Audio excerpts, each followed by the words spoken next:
So good afternoon for everybody. It is a great pleasure for me to be in Japan. I know very much about the country, even though this is my first trip here. So I have never before been here, but I have been reading a lot. And I have some good friends from Japan, and even I'm going to have a family member because my son is going to marry a Japanese girl, so that we will have a kind of Japanese-Finnish family. In this presentation, I am going to talk about Finnish education as a part of the societal process, how we have developed the society we have nowadays in Finland. We call it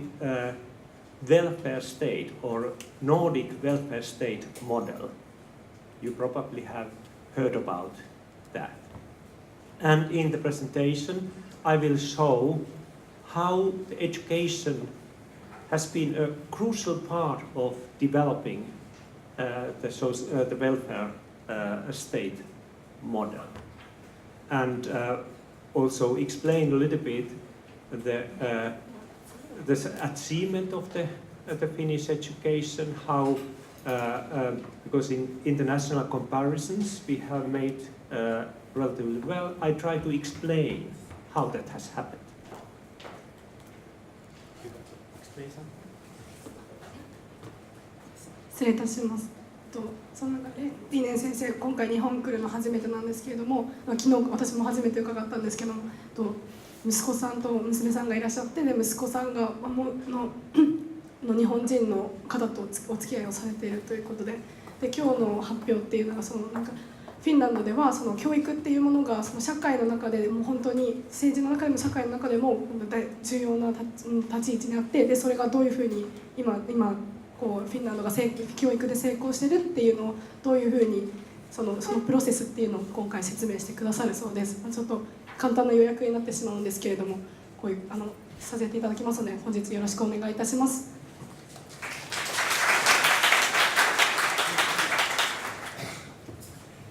Okay, I can start with describing some of the basic information about the international comparison studies which have made during basically during last 35 years. There have been larger international comparison studies, and I start first with them. In the studies about during last 15-20 years from different organizations or different comparison studies. There are PISA studies, there are international educational evaluation studies, and many others. The Finnish students have been among the best achieving students in the world in many fields. In reading, that was the first where we got very good results. Then mathematics, science, foreign languages, particularly learning English, and also general problem solving. But more important than just this average achievement is a little bit more holistic view how the educational system is working in society, how it is supporting the economy, how it is supporting the social life, the functioning of the political system, and so on. And there are some evaluations made during last years looking in a more general terms the functioning of different institutions, including education in society. And the most kind of rich evaluation is made by World Economic Forum, which has also focused on the impact of education within the larger societal frames. And here we have I'm sorry that there are so much information in this picture. It's a bit difficult to see, but there we have. Okay, I can show. The first column here is describing the functioning of institutions, how the institutions in society have organized. What is the quality of the institutions? And there, Finland has ranked as number 1 in the world. And then there is, the second is, I don't pay attention here, I will go to the third one, and it is the health and primary education, because it's the early care of children is very important for the health of the population, and then the primary education is of course very fundamental for the child development. And there Finland is ranked the number first in the world. And then we have the fourth column here is higher education, the university system, and in our case also the kind of universities of applied sciences, which is more professionally oriented. There we are sharing the situation with Singapore. Singapore is the number 1 in the world, and Finland is very close to Singapore in points, and is the best in Europe. So these are not only based on the test achievement of children, but more broadly about the functioning of the institutions in the society.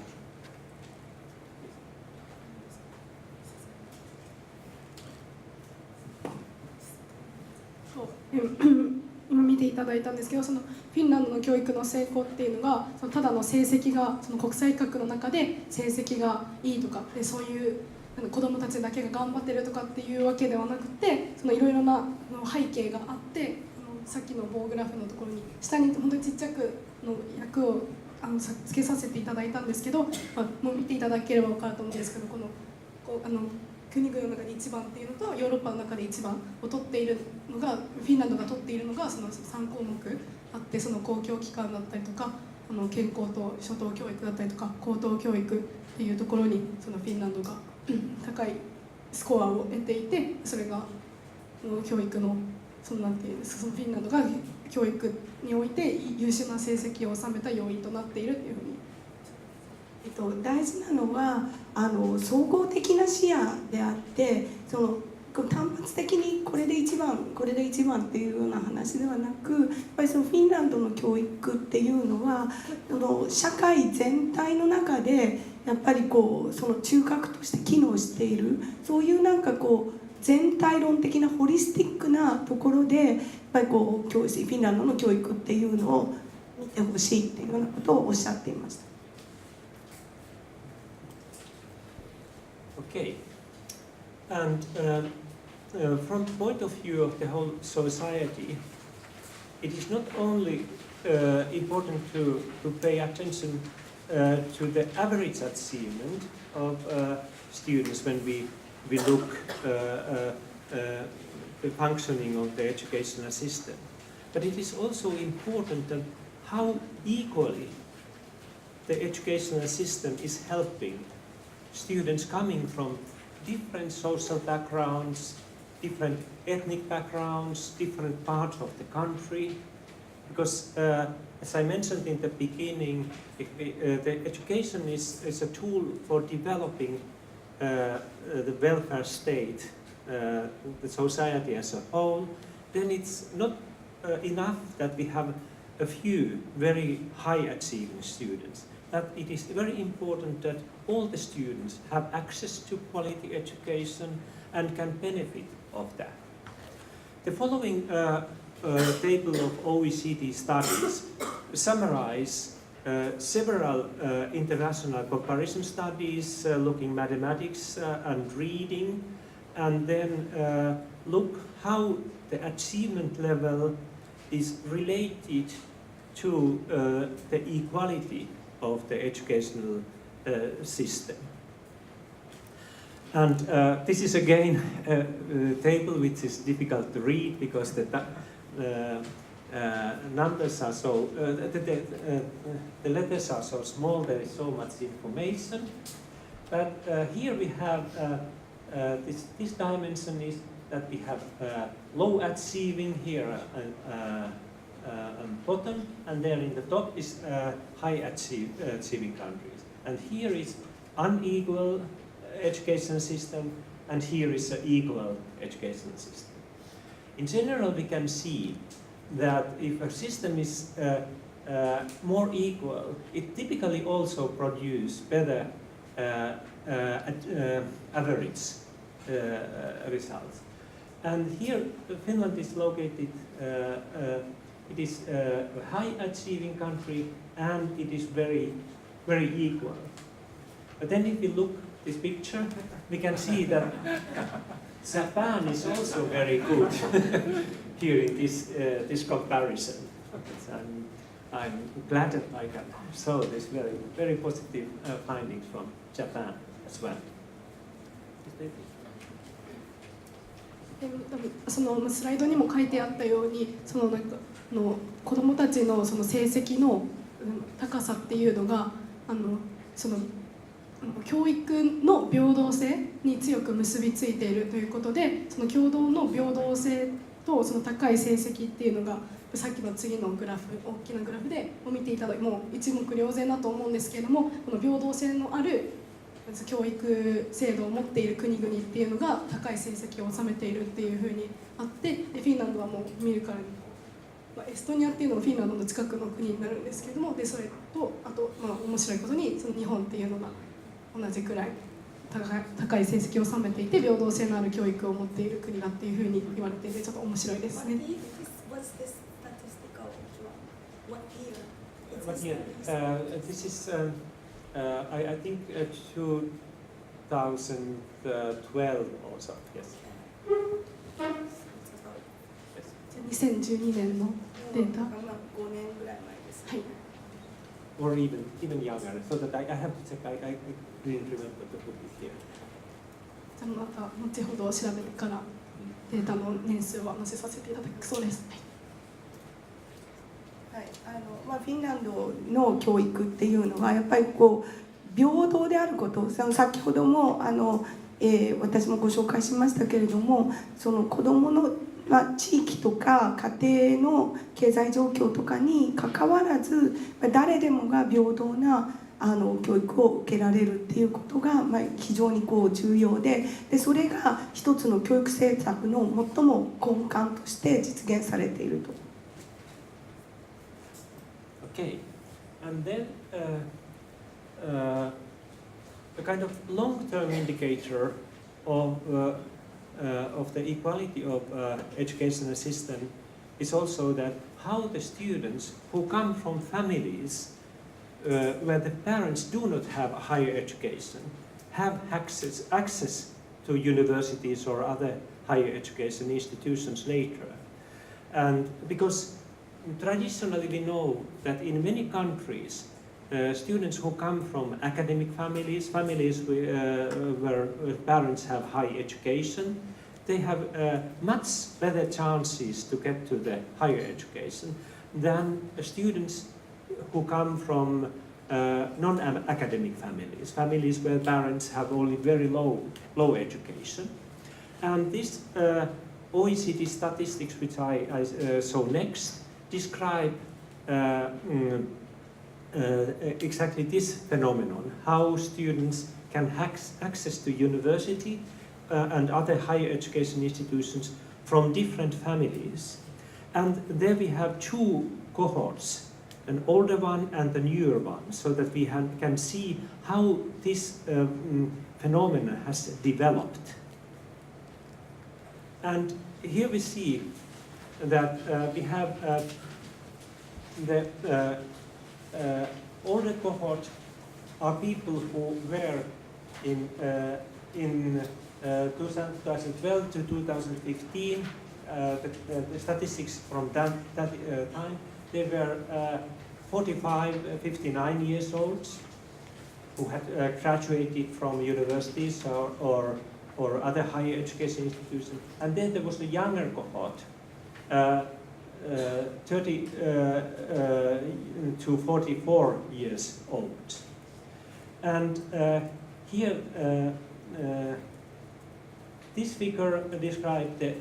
older cohort, and this figure the younger cohort. And we can see that in general, in many countries, educational system has become more equal, that students who come from families where parents do not have higher education have access to universities. But the biggest development has happened in Singapore and Finland, so that when we look at the older population, both these countries, Finland and Singapore, they still had, they were about the average of countries, or even a bit lower than the average of countries. But then in the younger population, they have very high access to universities for students coming from non-academic families. 後ほどにそのフィンランドで起こるその大きな教育改革について説明があるんですけれども、そのやっぱり日本でも言われてると思うんですけど、その高等教育っていうのは主に大学だったり大学院だったりっていうのを指してるんですけど、やっぱりそういった教育を受けていない親の子どもたちっていうのはそういうところに行く機会も多分結構少なくなっていると思うんですけれども、そのフィンランドっていうのが次のグラフで見ると分かると思うんですけど、他の国々がこう、ね、その短いのに対してそのシンガポールとフィンランドっていうのがその教育改革がある前と後でどれだけなんていうんですか、親がそういう教育を受けていなくても子どもたちが高等教育だったりのさらにハイレベルな教育を受けられるようになっているっていうことを示しています。はい、彼女が言った通りなんですけれども、2つのコホートがあって、教育改革の前のコホート、今60歳ぐらいのグループと、もうちょっと若い40代50代ぐらいの方のコホートとで、そのコホートを見てみると明らかに第二教育改革後のコホートの人たちっていうのは親御さんの家庭の親がどういうレベルの水準の教育を受けているかということに関係なく高等教育を受けている割合というのが非常に高くなっているということです。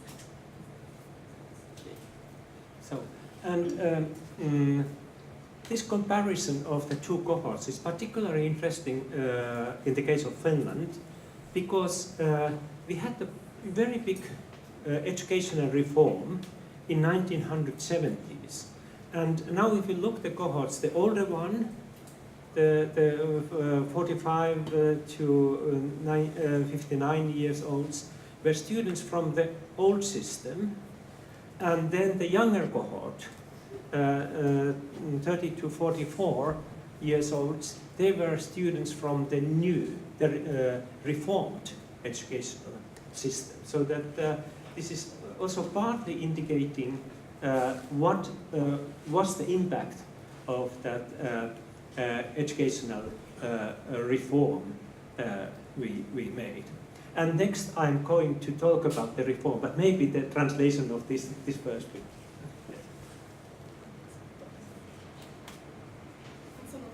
1970年代にこの後ほどもこれもどういった改革があったかっていうのが説明があると思うんですけど、それっていうのがやっぱりフィンランドのなんか教育だけじゃなくて全体的にも強い影響を与えていて、でそれを今度詳しく説明してくださるということになります。Okay, and so education is very important for the whole development of the society. And there's a lot of recent research in economy or in the so-called field economy of education, showing that increase of the human capital due to the development of education system is very important factor for the economic development. And next I go to look at this relationship between the education and economy, and not only economy but education and also the societal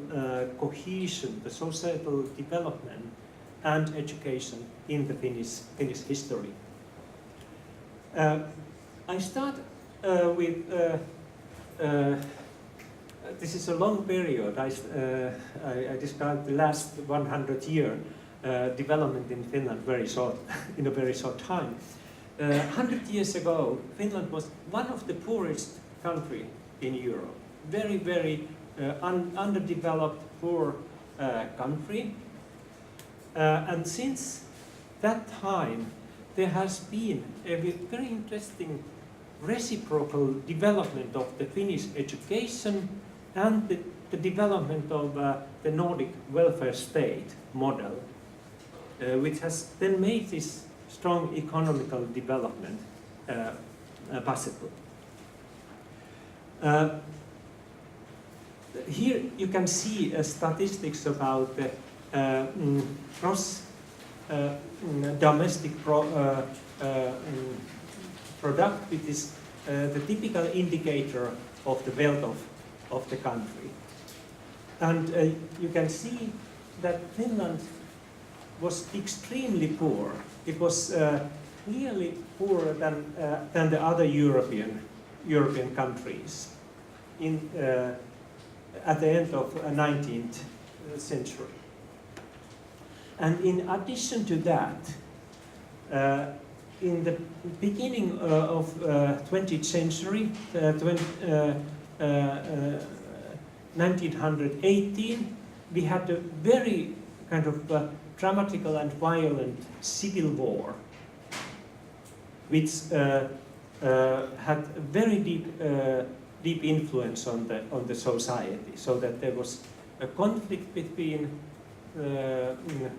working class, poor people working in countryside, and then the other part of the society. And after this very dramatic civil war 100 years ago, the country was seriously divided to different social classes, which had almost nothing to do with each other. But however, immediately after the civil war, for some reasons the Finnish parliament managed to create a new educational system, a new educational law, which was the first compulsory education model, so that it was mandatory for all the students to go to the school. And what was crucial for that educational system was that the first school years was common for all students, independently of their background, independently of the level of their skills or achievement or whatever. And there was no separation into private schools or public schools, but it was the unified educational system for all kids for the first school years. So that students coming from the families which a couple of years earlier were fighting against each other in the civil war, now they went to the same classrooms. They were the most rich people of this, students from the most rich families of that area, and then the very poor children sitting in the same classroom. とそのフィンランドでで重要視されていたのがそのフィンランドの国民一人一人のその水準を上げていくこと、その人的資本ヒューマンキャピタルっていうふうにそのまま入れさせていただいたんですけど、それを上げていくことっていうのがその経済の発展において一番重要なポイントなのではないかということで、そのフィンランドっていうのがちょっと歴史的な背景を説明させていただくと、もともとスウェーデンの支配下にあった国でありまして、でもいろいろフランスのナポレオンとかが来て、でロシア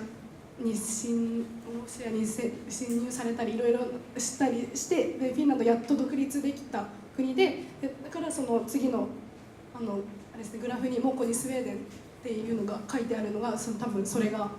比較対象みたいな感じになっているのではないかなと思っていて、でその独立した後もずっとその内戦っていうのが続いていて、そこからその社会的な階級にいろいろ分けられてしまったんですけれども、でこの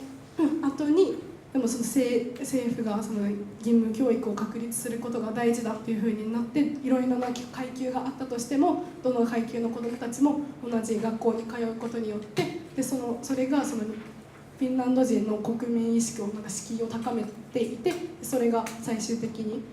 これから発展していく長い発展のその出発点となったのではないかというふうに考えられています。彼女の訳完璧だと思うんですけれど、やっぱりそのポイントは非常に経済的にも厳しいで、内戦で国民が分断されていたわけですよね。さまざまな利害関係があるグループが、でその分断されていたそういうさまざまな階層を一つにするのがもう教育だというふうにその当時の政府が思って、それで半ば本当に強制的にもう全ての階級の人が同じ学校に行くようにそういうチョイスをしたっていうこと、その当時のそのチョイスっていうのが今のフィンランドの教育につながっているっていうことだと思います。ちょっと付け足しです。Okay, and then if we look what happened then. After this compulsory school model, then there was gradual extension also of the secondary education, so that a couple of decades later on, the general secondary education leading to universities was developed and extended, and also strong vocational training was developed for on the secondary level. And this was related to a very fast development in Finnish society, what happened after the World War II, which means that in a very short time, in a couple of decades, Finland moved from a completely agricultural country to an industrialized country. And this was the fastest change from agriculture to industry in whole Europe. 書いてある通りなんですけども、このグラフで急激な変化があるところだったりっていうのが向こうに書いてある説明のままで、その義務教育だったりっていうのが追加されたところからもうどんどん上がっていって、そのヨーロッパの中でも特に農業からその伝統産業への急速な発展っていうのがさらに発展へと導いていて、最終的に最初あんなにすごく貧困の国と言われていたフィンランドだったんですけども、最終的にはスウェーデンだったりとか他のヨーロッパの国々と同じところまで到達したとなります。Okay, and then this very more recent development can be seen in this figure. In 1970s, we carried out a big educational reform when we developed basically the same model we have still today. Of course, it has been developed later on, the details, but I explained that later on. And then we also had a very strong extension on the higher education. And together these two changes in the education were partly enabling or facilitating something which then happened in Finland, which at that time was still a traditional industrial country, but then in a very short time it became a high-tech economy, and also the domestic, the gross domestic product increased dramatically due to this economical development. And in many analyses, it has been clear that it is exactly these changes in the education which made this development possible. これも本当にグラフのここに書いてある、もう全部説明したことくださったことが書いてあるんですけれども、そのやっぱり1970年代のその教育の基盤から比較していったそのあった後もどんどん成長し続けているものの詳細みたいな感じになっていて、高等大学だったりの高等教育が短い間にこの拡張していったことによって、この短い間でこう上がっていって、その後にハイテク経済の急速な発展だったりっていうのもあって、この1970年代の教育改革から現在までもこう伸びていっているという形になっています。一言で言えば、現在のそのフィンランドの経済的な優位性っていうのは、その1970年代の教育改革、教育によって作られたものであると。決してその産業界がリードしてっていうよりも、教育が作ったこの経済であるというようなことを。Okay, and now I try to explain some of the features of the education system which we believe has been successful. However, I start with by describing features which are not typically considered as a features of a high-level educational system. Typically, if you look countries which try to get very high level achievement, they put their children very early in the formal education. For example, in Europe, there are countries which put their children to the school when they are 4 years old, which start already a formal education, and 5 years is very typical in the world. But in Finland, children go to the school only when they are 7 years old. And before that, they have kind of pre-education, but this is not formal. This is not the kind of curriculum-based formal education. It's very, very free. The other feature which is typical for Finland is that there are very short school days and not heavy achievement pressure. So that our children are not sitting in the school from early morning until the late evening, but they are relatively short school days and not too many homeworks. So that they have also time to do many other things than not only school. Go to the schools. They have their hobbies, they have their social life, they meet friends and so on. And then there's one S missing. No high stakes testing. We don't have this kind of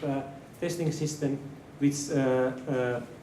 many organizations and consultants typically recommend for countries, that they have to have a strict testing system, and based on the testing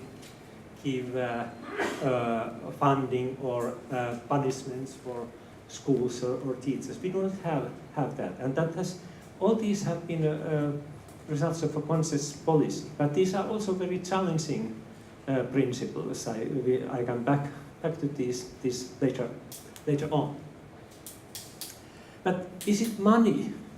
then which explains the success? So do we put so much money into education that it explains it? Okay, let's compare how much money different countries put to education. And here we have statistics again. You don't have to pay attention to the different kind of details of the funding, because it's just the height of this general bar which is important here. It is basically the total funding put to the education which is related to population. And if you look the countries which are there in the top, for example, Luxembourg is clearly the country which is putting very much money in the funding. And if you happen to have the slides where we have this comparison with the quality of education and equality of education, Luxembourg was there in the middle of that. So that money doesn't seem to explain very much. Finland is there in the middle. It's practically close to the OECD average. In fact, Japan is exactly on the same level than in Finland. And Japan is also a very high achieving educational system. So it seems that money is not the explanation. じゃあ説明させていただくと、フィンランド一番最初のあれですね、学校のところですね。学校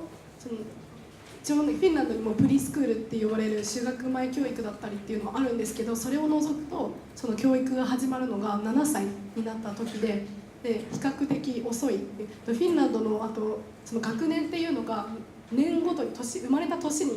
って決まっていて、私1998年生まれの3月で早生まれなんですけど、なんか1998年生まれの1月から1月1日から12月31日までの人が同じ学年になるので、みんなもう7歳になってから絶対に始まる、6歳から始まるとかっていうのはなくて、7歳になったら始まるふうになってます。で、学校での1日は本当に短くて、私が以前フィンランドに留学させていただいてたんですけれども、その小学生のホストブラザーも学校行くのを本当に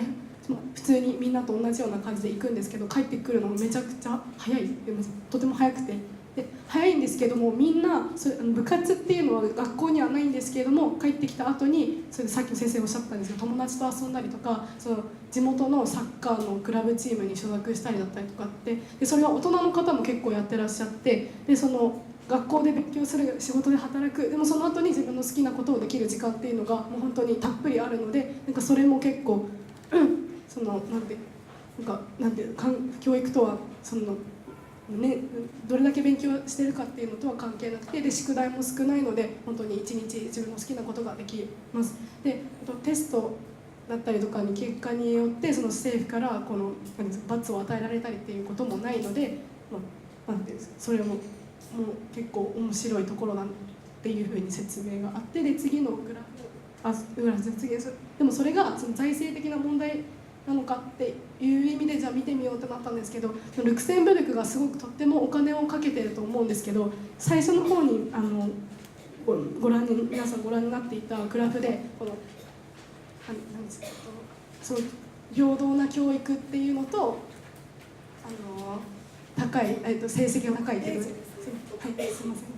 せん。でルクセンブルクがそこにあるんですよ。だからいっぱいお金をかけているからといってすごいいい成績を収めているかどうかって言われたらそれは違いますねっていうのがさっきの先生の説明にあって、でじゃあフィンランドがどれくらいお金をかけているのかなって見た時に見たらなんと日本と同じくらいの金額をかけているということが分かっています。でもこれから今の一連の説明から分かるように、そのどれだけお金をかけているかっていうのが直接的にその成績に関係しているわけではないのではないかっていうのが先生の説明です。Okay, and then if you look, so how Finnish students have made in international comparisons. This success is relatively recent. It only started in early 90s, and then in 2000 it was on the high level. And what explains this development? What happened after 1980. すいません、このスライド入ってないんですけど、Yes, you don't have that in these slides because I changed a little bit the slides. There will be also some other changes. I'm sorry about that. 同じスライドが後ほどに 3枚連続で出てくるので、それの一番最初とほとんど同じスライドになるので、そちら参考にしていただければと思います。Okay. And very important for the current situation and the situation we have had during the last decades is the big comprehensive school reform which took place in the 1970s. And what was typical for this process was that there was relatively large political agreement of the general aims of the system. It was discussed very long time, maybe 20 years in the Finnish parliament, that we have to do something like that, and then there was an agreement about that.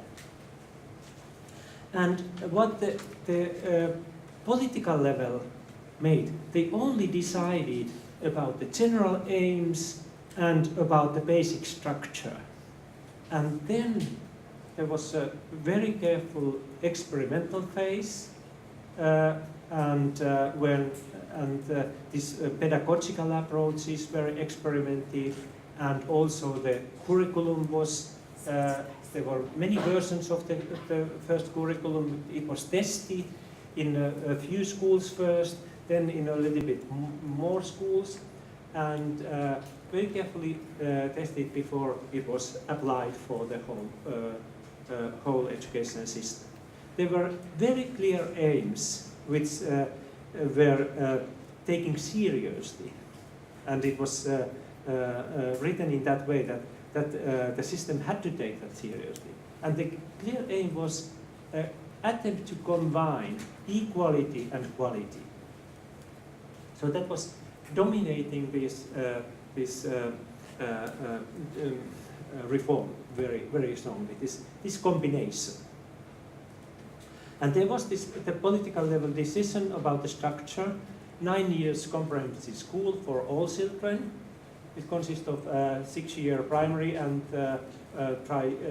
3 years lower secondary level. So that the structure is not very different from the structure in Japan, I understood. And then what's happened? So that this system was established in 1970s, and then a gradual development, a kind of evidence-informed or evidence-based development started without no sudden political changes. This is important because when we compare, for example, our neighbors in Europe, they have made similar decisions, but then after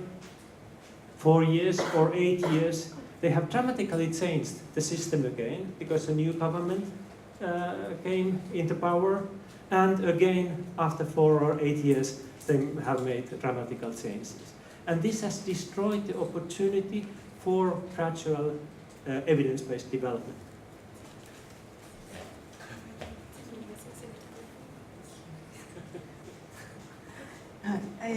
書いてあることはあんまり繰り返したくないんですけれど、やっぱりすごく70年代にしっかりと教育改革をしたと。で、その時のフィロソフィーっていうのがすごく大事で、やっぱり平等であることっていうことと、でただ全部にみんなに平等っていうだけではなくて、平等であって平等に高いクオリティを保障するっていう、その高いクオリティっていうところにも非常に大事な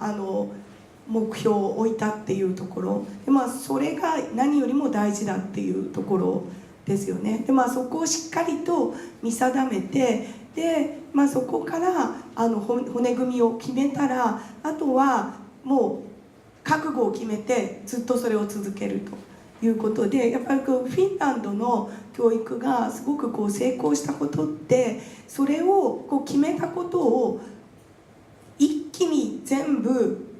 改革するんではなくて、大きな骨組みを決めたらそれに向かって少しずつこうゆっくりと前進していく。でその時にやっぱりこう急激に途中で変えたりしないっていうことで、先生がおっしゃってたのはヨーロッパの多くの国で見られるのはやっぱりこう政権が変わるとすぐに変わってしまうと。で、その政権によってせっかくその政権で、前の政権でやっていたエデュケーショナルポリシーみたいなのがこう覆されてしまって、でまたこう振り出しに戻ってしまうみたいなことがずっとこう他の国ではあったけれども、フィンランドはこの70年代に決めたことっていうのが、ずっと政権が変わっても何でもずっとそのままこう、全く変えないっていうことではないんだと思うんですけれども、この骨格、大きなストラクチャーを変えることなく政権にかかわらずこう緩やかにこう前進しているっていう、そこがやっぱり成功の秘訣なんではない、秘訣なんではないかっていうのを通して。So, as I mentioned, very important has been this gradual development of the system during the following decades after the basic model was created. And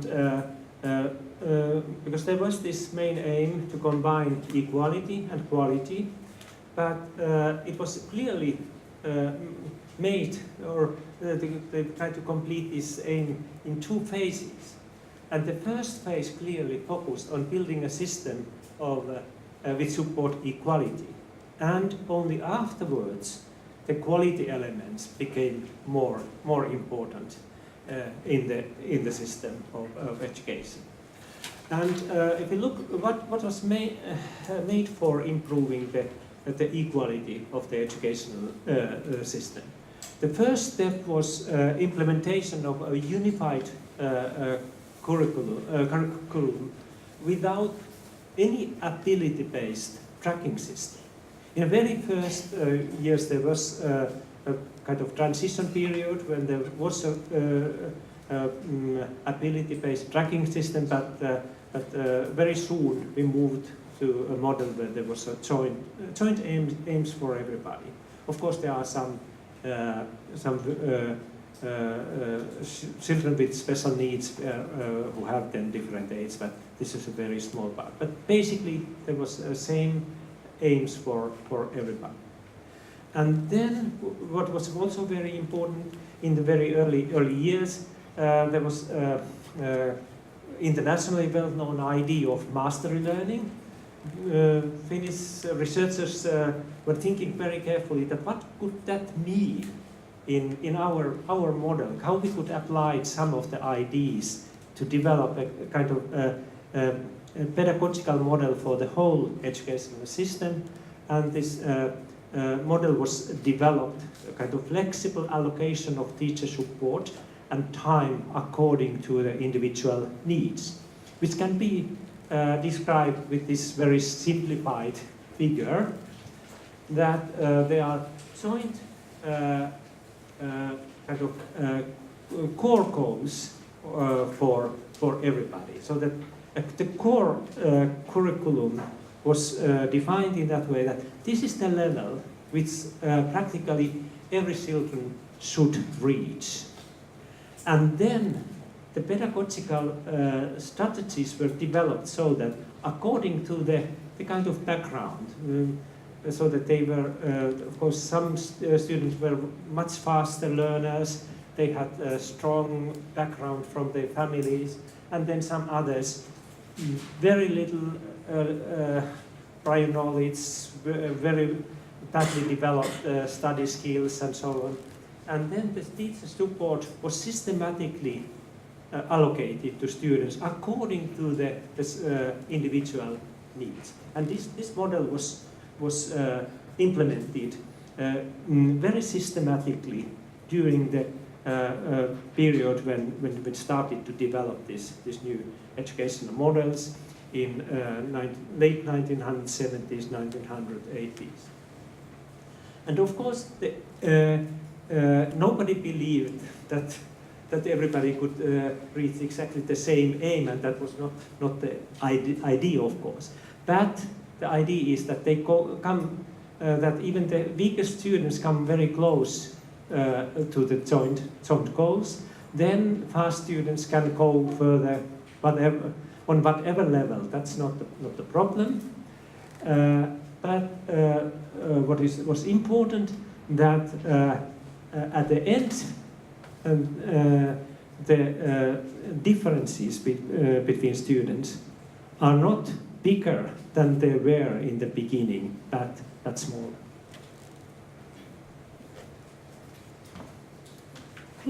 説明させていただきますのでこのその教育に関して2つの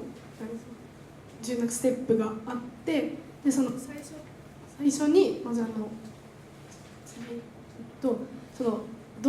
能力にさっきは階級なしに言ったんですけどこの能力に関係なしに全員に統一されたカリキュラムがあってでもその中でも先生教員によってなんていうんですかその時間割だったりとかっていうのを自由に配分ができてでそれもう本当に教員によって全然違う学習を子どもたちはしています。でやっぱりグラフの通りにやっぱりある程度ここまで到達してほしいっていう目標はあるんですけれどもそれに合ったそこに到達できるようにその先生たちがやって指導していくんですけれどもその中でも全員がやっぱり同じっていうのはそれも難しいですしそれが望ましいと一概にも言えないのでその子どもたちの最初に見合ったレベルに合ったその成長の仕方をさせています。で私がちょっとこれ関係ないかもしれないんですけどここで説明できたなと思ったのが私がすごいフィンランドに行って思ったのが意外にも教育が平等じゃないじゃんって思ったのがその高校に行く時にその中学の成績によって好きな高校に行けるんですけれども私の行っていたそのクオピオっていう高校にはその 3つか4つくらいの高校があってでやっぱりその芸術を勉強しつつ勉強したいことっていういろんな学校があるんですけどその中でもやっぱりその高校のレベルっていうのはあって成績が9以上じゃないと入れない高校だったりとかっていうのもあってでそういうところがこの子どもたちの最初の学習の到達レベルに見合ったその目標なんじゃないかなっていうふうに少しだと思いました。どんどん付け加えることないんですけれどやっぱりすごく大事なことって最初から結構アメリカとか多くの国でやっぱり能力別にするっていうのはごく普通にされていることなんですけれど、特に算数なんかは能力クラスにするっていうのは非常に普通のことなんですけれど、フィンランドはあえてそういうことをしないでいるというところであとちょっと先生おっしゃってましたけど本当に一人の先生の裁量にものすごい多くのことが任されていてだから教科の1時間目に何をやって2時間目に何をやってとかっていうのもあんまりなくて教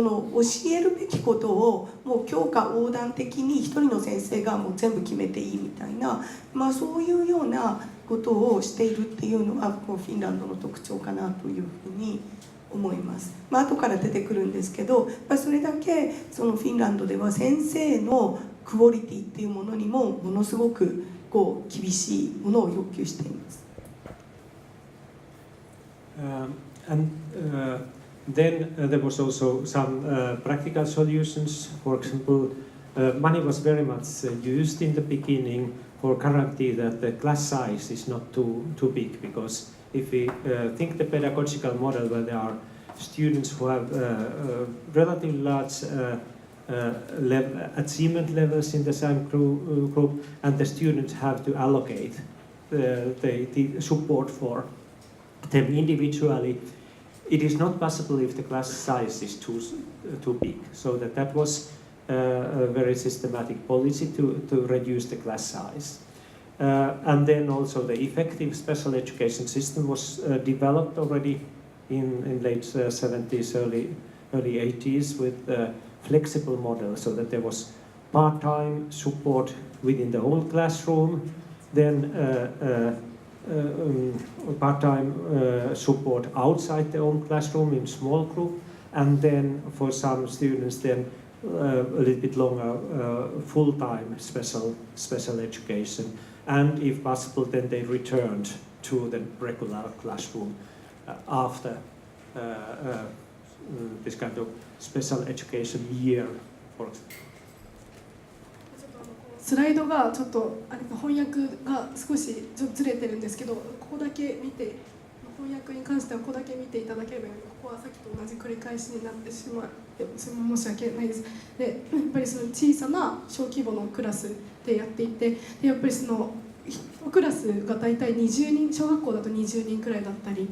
します。でやっぱりその中でも数学と英語だったりっていうのは特にまた小さなクラスに分けられているという、私が初めてフィンランドの小学校に行った時に驚いたのがそのポイントであって、そういうそれで先ほど今井先生もおっしゃってたんですけど、フィンランドっていうのは一人の先生がいかにして授業をするかっていうのがその子どもたちがかかっているので、やっぱりこれからのあと先生の説明だったりっていうのもあるので、ぜひ聞いていただけたらと思います。Okay, and then in 1990s, when this equal model was already working relatively well, the focus moved to improving the quality, and this was very much based. Many of these ideas were very much based on the findings of educational psychology, cognitive science, cognitive psychology, and these models were developed, the ideas were developed in supporting the quality. It was the first idea was that in order to improve the quality of teachers' work, it is important that teachers and the local communities, they have gradually get bigger autonomy, so that they can decide themselves how they teach, how they organize learning environments and so on. And this was also related to the task-based model. I already mentioned that in the Finnish model there was not high-stakes testing, but we developed a model of sample-based testing, so that we very frequently studied, made some kind of in-depth studies of the learning outcomes, also students' motivation, learning strategies, learning to learn skills, and all. And this information was given for schools, so that the schools were not controlled by the testing, but there were sample tests which gave a very detailed information what is happening in the educational system. In some cases, the teachers also had the opportunity to compare the results of their own students with these national averages and national distributions of skills. And then we had the model of research-based development of the quality of teaching learning processes, so that the relationship between universities, research institutions, and schools is very close, so that there's all the time hundreds of small and a little bit bigger scale research projects going on in Finnish schools. And then in the early 90s, we organized very systematically a very intensive discussion about the conception of knowledge, conceptions of learning in schools, and there was a clear attempt to move towards so-called deep learning approaches, which emphasized deeper understand that the teachers have to understand deeper what kind of learning process is going on in students. すみません、この和訳の方のスライドにその1990年代っていうのを足していただけたら多分完璧なんじゃないかなって思うんですけども、もう本当に書いてある通りなのでやっぱり繰り返しは説明しないんですけど、この2つ目のところにおいて私が経験からすると大学入学のための学力試験っていうのはそのフィンランドで一つだけその共通してやる試験があるんです。全国民で共通する試験があって、それっていうのがその高校を卒業するときに受けるテストで、その高校卒業資格のためのテストがあって、でそれに合格するとやっと大学入学をするための試験が受けられるっていう受ける権利をもらえるっていうのがあって、それだけが唯一その全国統一テストみたいな感じであるんですけれども、それ以外には本当に何にも学力テストはないっていうのがここでポイントになるかなと思います。Some of the main topics were, for example, focus on learning skills, learning strategies, so-called metacognitive skills, and then the development of novel learning environments. It was not only the kind of traditional teaching model, but more varying learning environments, use of educational technology, and also more detailed focus on motivation and students' welfare, which was developed. Okay, yes, because then I go to the details. Yes. そのままで大丈夫かなと思います。で、その質に焦点を置いたっていう本当にここに書いてある通り。そうなんですけれど、一般的に今先生おっしゃってたラーニングスキルとかラーニングストラテジーとか、そこを一番大事なものとしているっていうことですよね。だからコンテンツだけではなくて、いかに学ぶかっていうその学びの学び方、あるいはそのモチベーションですよね。やっぱりそのモチベーションを上げなさいって子供に言ったからモチベーション上がらないので、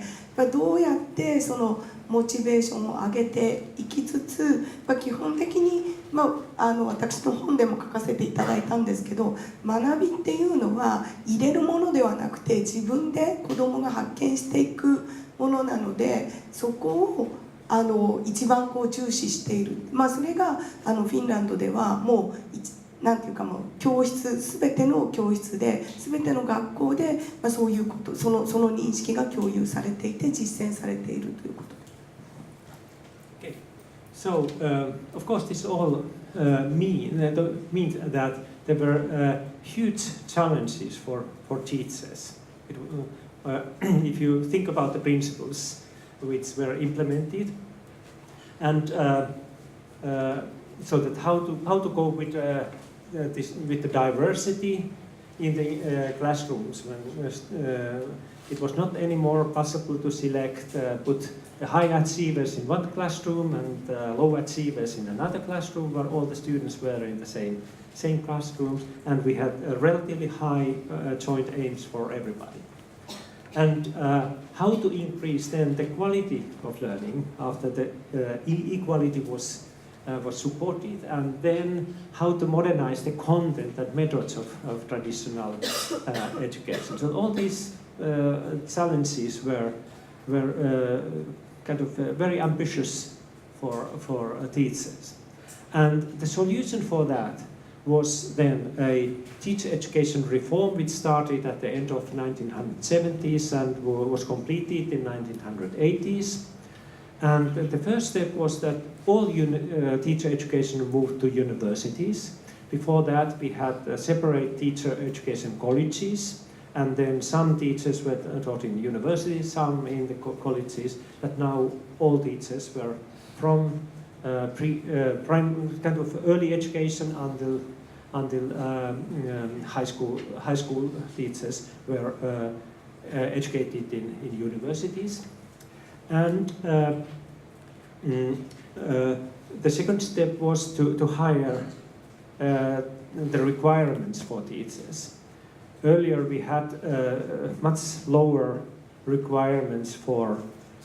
primary school teachers, and then the lower secondary teachers had a bachelor requirement, and the high school teachers had a master degree requirement. Now all teachers,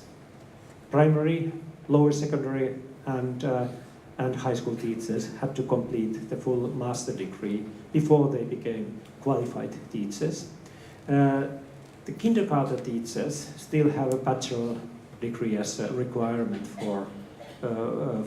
qualification, even though quite many of them also study further and make their master degree later on, but still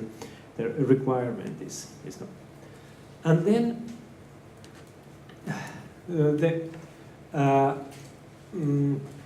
basic idea was to change very much the idea of teacher profession. Because earlier, and in many countries, teachers are not considered as full professionals, kind of independent experts, but kind of semi-professionals. But we really tried to develop a system where teachers are considered as full professionals, high-level experts, and then, of course, the requirement of master degree was one step of that. Then we tried to develop a very close relationship between teacher profession and the scientific cultures. The high autonomy I mentioned is one part of that. And we made very much effort to develop the kind of professional status and the kind of mindset and attitude as responsible experts. And the consequence of that is that after this several decades development, teacher profession, particularly primary school teacher profession, is one of the most attractive profession among young Finnish people. And we have a very strict kind of so-called numerus clausus system that you have to pass entrance examinations, and the level of our primary school teacher students when they enter to university is about on the same level as medical students, so that they have to have as high marks from high school in order to get in to primary school education. And now when we have studied the young professionals, the kind of professional identities, it was funny to see that there's a kind of visual representation of different aspects of the professional identity. There were two professions which had almost the same professional identity profiles. They were medical doctors and primary school teachers.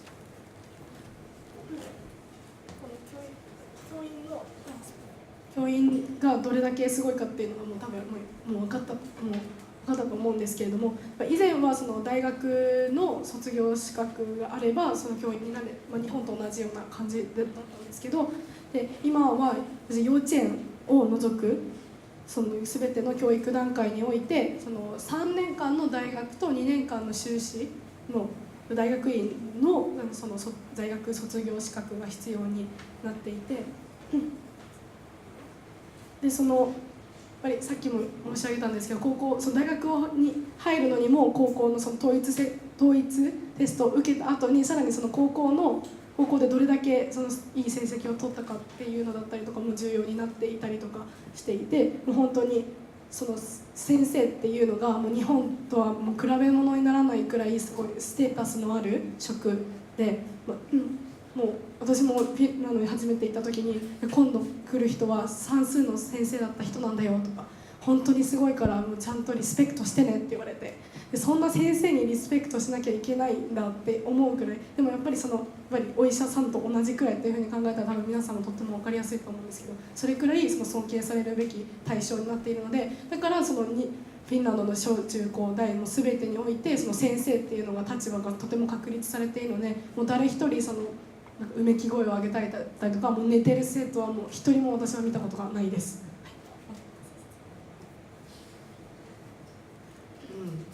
フィンランドでやっぱり先生が非常に高いステータスを得ることができるってやっぱり非常に専門的な教育を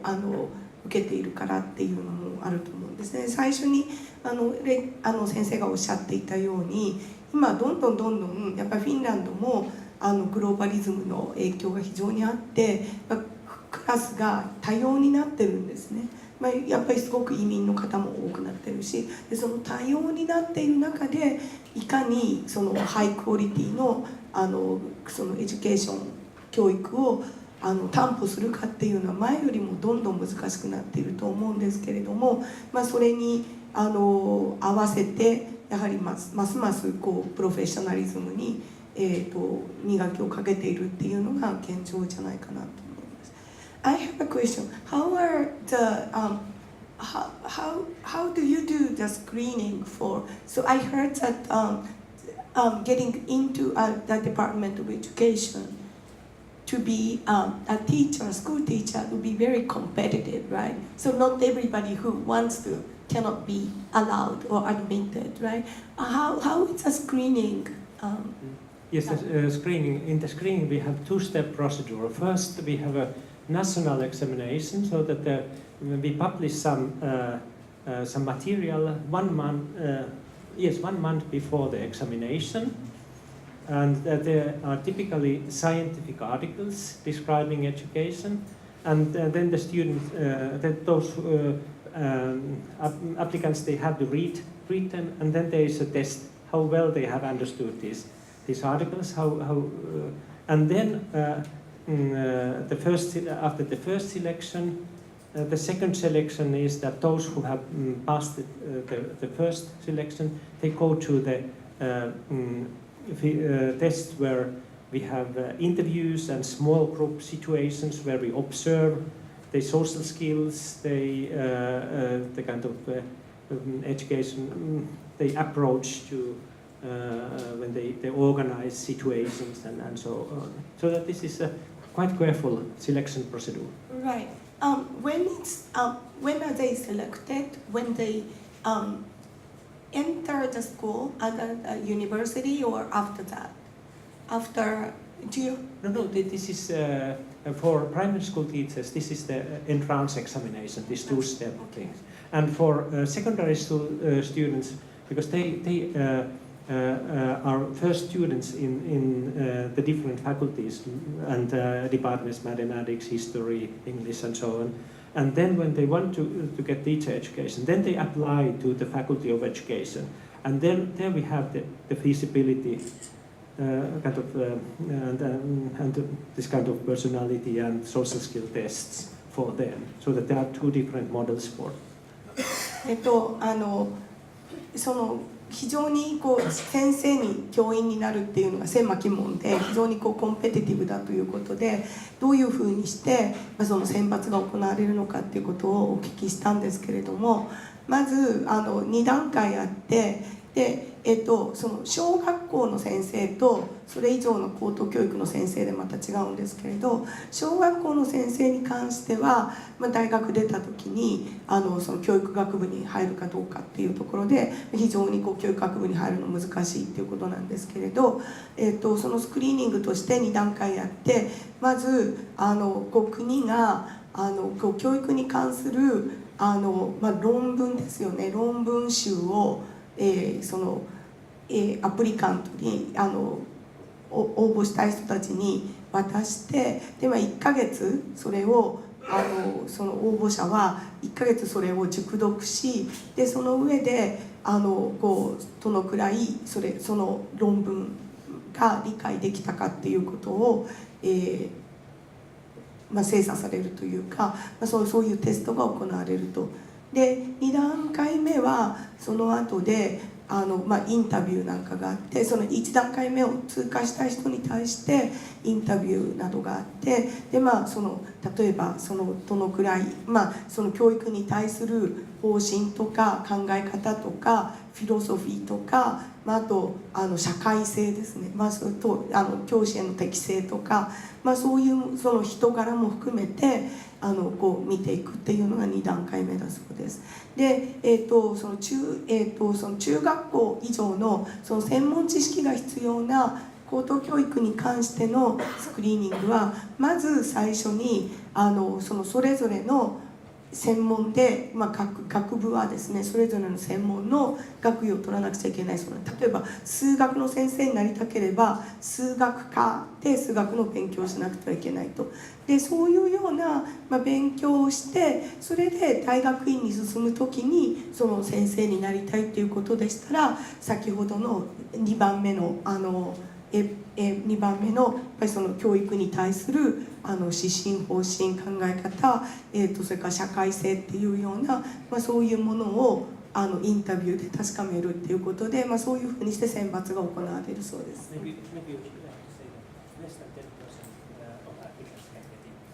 で、10% 以下でそうです。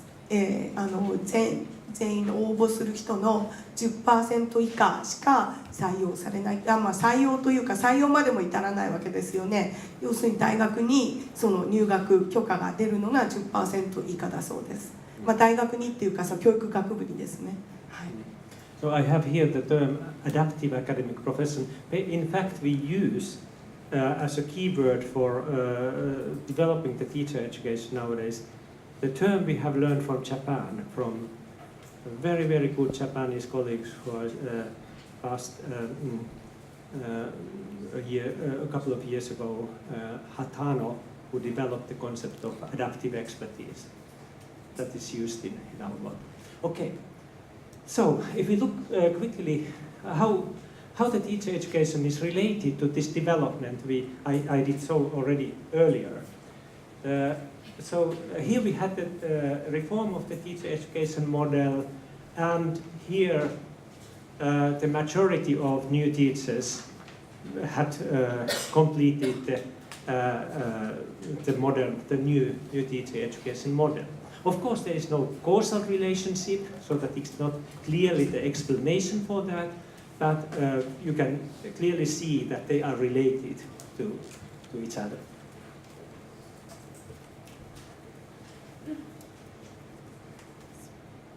ここに書いてある通りなんですけど、さっきも最初の方にその追加のスライドで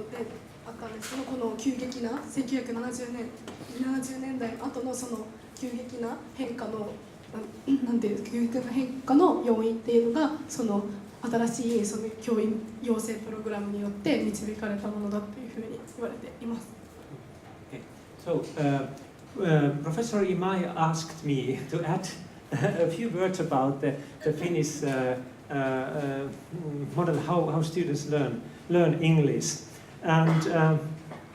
this is of course a very good functioning example of the functioning of Finnish educational system. So this is a very recent international comparison of English proficiency among young people in the world, and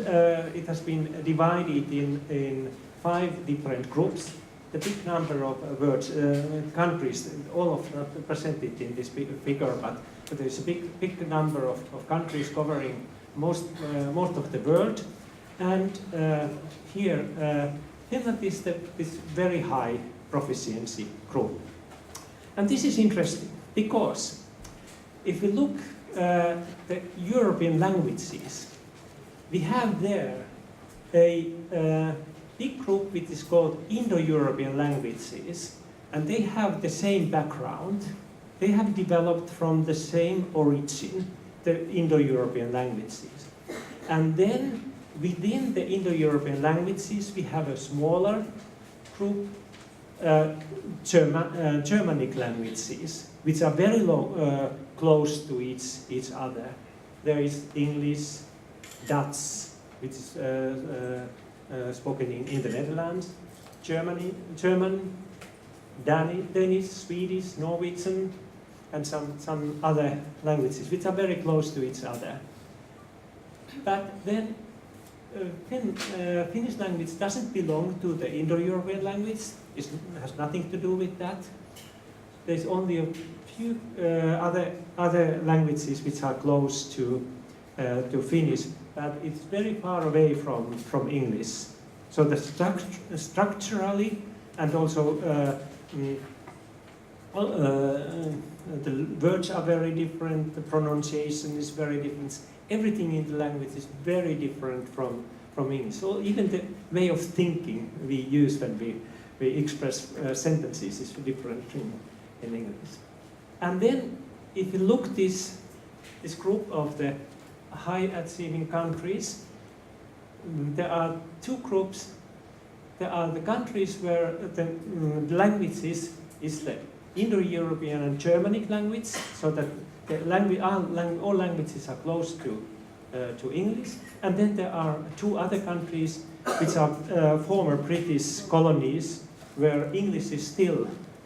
one of the official languages. So it's a bit surprised that how Finland, with this language background, can belong to that group. Okay, very quickly, so there are in two. Yes. Okay. Yes. もうその2017年の英語の学力調査でもうレベルごとに分けられて、今今井先生とも日本どこなんだろうねって日本こうローに所属しています。でその一番高いところっていうのがその8カ国あるんですけれども、でその次にどういった言語と関連しているかっていうので、でもその最初の8カ国語で8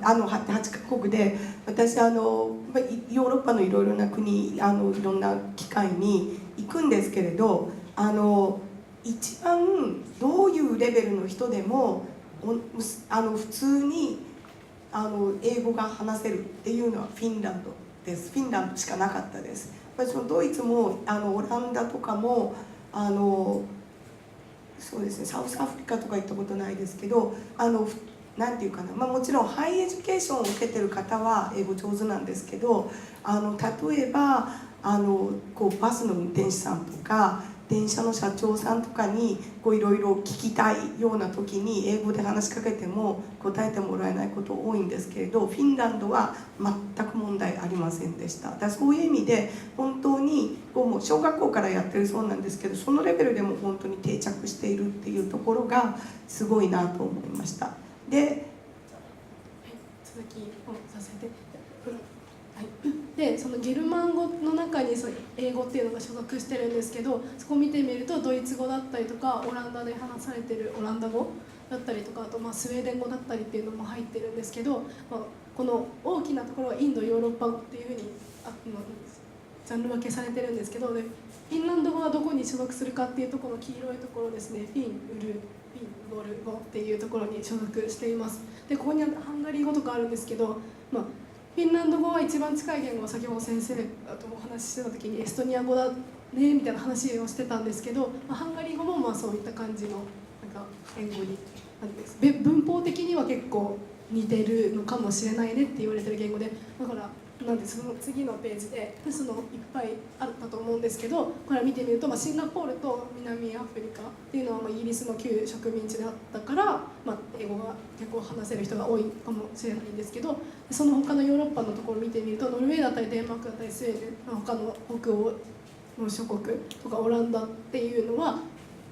そうですね、このゲルマン民族でゲルマン語に所属している国なので、どうしてフィンランドがこんなにも英語ができる、関係ないのにフィンランド語ができるんだろうっていうのがポイントになっています。はい。Okay, and basically I think we need two explanations. One is kind of general cultural explanation, and the second is related to education. So Finland is a small country and completely depending on foreign trade and cultural collaboration. A country with 5.5 million inhabitants, it means that we are completely depending. Then we are, of course, it means that we are a small language area, and we have, in general, very positive attitudes toward learning, widely used foreign languages, particularly English. And then when our children are looking TV, and of course they also look the British or American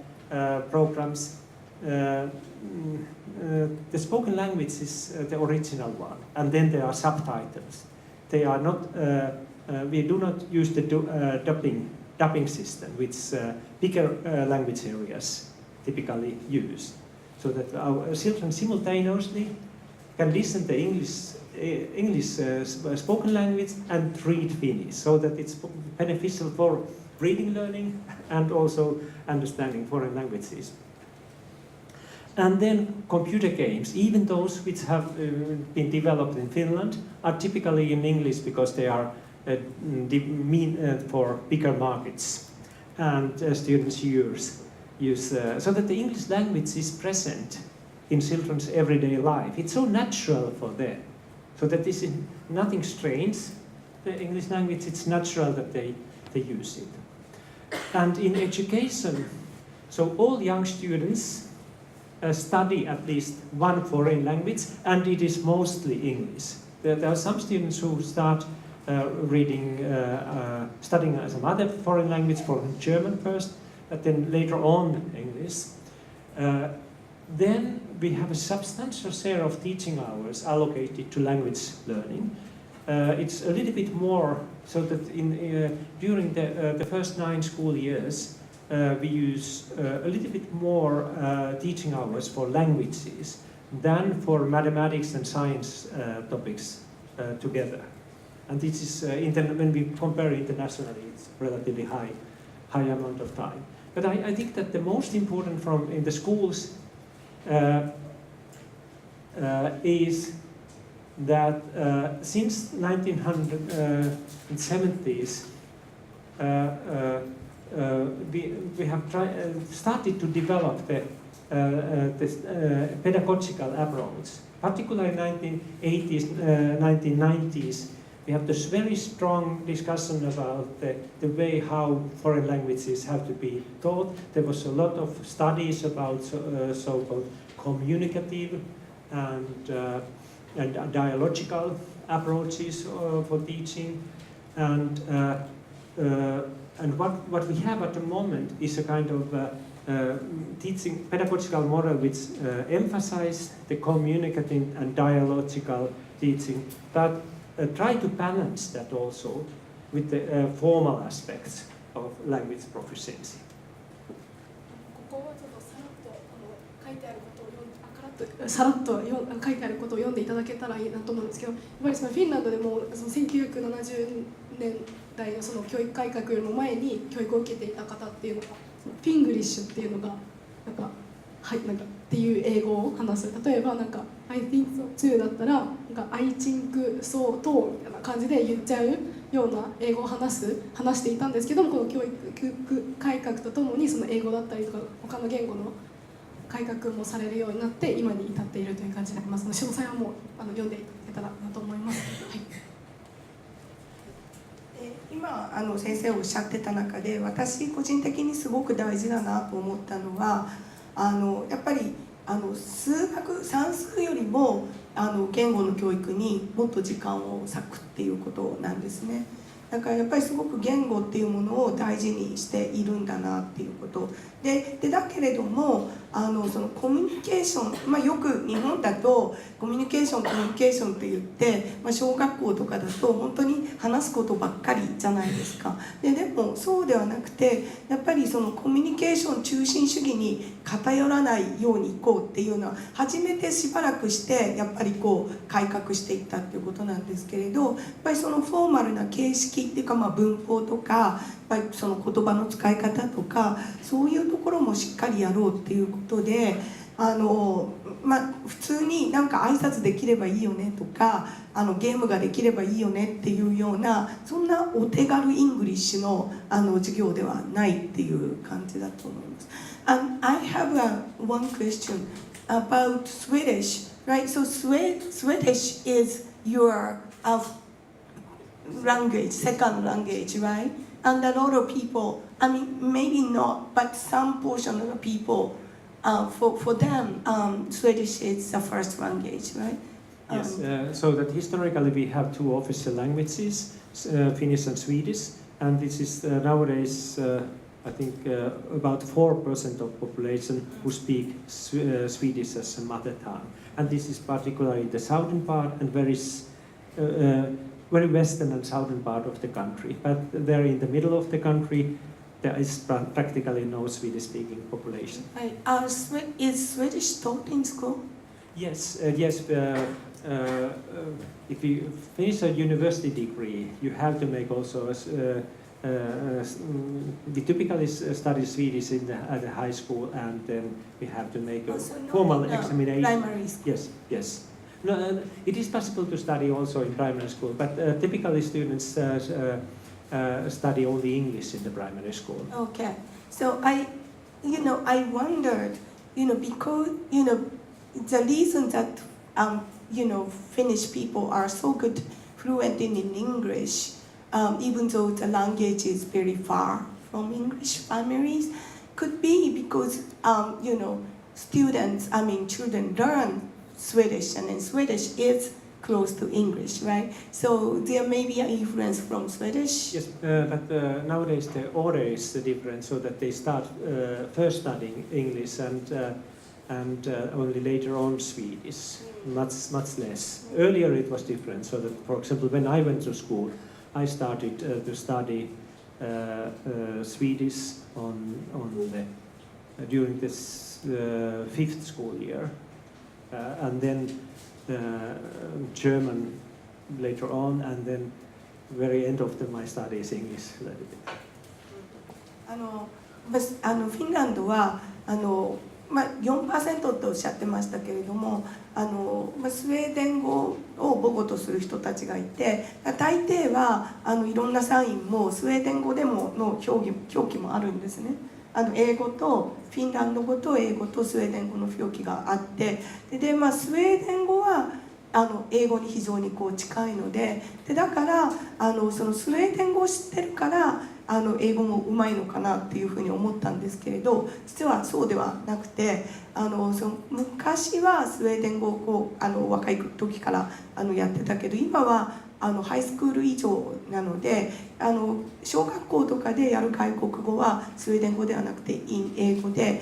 そのスウェーデン語を母語とする地域を除いて、ほとんどのフィンランドのほとんどの地域ではスウェーデン語は話されていないし、だからその影響はないだろうという。So, okay, and then at the end I want to say that there's, not everything is going well in Finnish schools. There are also problems. And if you look at the very recent international comparisons, there is some decrease in average results of Finnish students. And then we could look it more carefully. It's not in general that it is particularly a problem of boys. Finnish girls still have very, very top results in when we compare with girls in other countries. For example, the very top countries in the PISA studies. But there's something, some problems with boys. And this has raised a serious discussion about the reasons for this alarming development. And now the question is this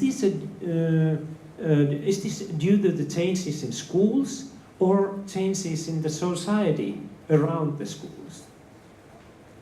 And then if you look what has happened in the schools, there have been some minor changes in curriculum. A small part of the change of the mathematics can probably be explained with curriculum changes, so that there's more emphasis in other topics than in mathematics in some of the curriculum changes 10 years ago. But most of the explanation comes from the general changes in the society. And the first the explanation is that we have a kind of concept of lost generation. In the beginning of 1990s, Finland had a very deep economic regression, and it was related to the collapse of Soviet Union. So we had a lot of foreign trade with Soviet Union, and when Soviet Union collapsed, we lost almost 40% of our foreign trade in half a year, which means that this was a very, very dramatical situation. and then it caused a domestic bank crisis and many things. And this has had a very long-lasting effects. There was a very high unemployment rate, but then the country as such recovered very quickly from this regression, particularly based on the high-tech boom, so that in the field of electronics and also biotechnology, there was a very strong development, and it created a new situation where a big part of the society did very well. The salary of people was raising, and then on the same time we had a relatively high unemployment rate. So that the differences between winners and losers became very quick, kind of strong phenomenon in the country. And now it seems that it had a kind of cultural impact in the families where parents were unemployed. We already know the notion which we call inherited unemployment, so that parents were almost all the time when children were young, unemployed, and then when children started to live them as their own, they also became unemployed. So that they had lost the idea of getting a profession, going to the work markets, working life, and so on. And of course, if you think the cultural situation in this kind of families, there's no real kind of ideas of the value of education. Why? Because they had got this kind of attitude of getting some social support from the state and being unemployed, so that they lost in these minorities the kind of value of education. This is one explanation. Okay.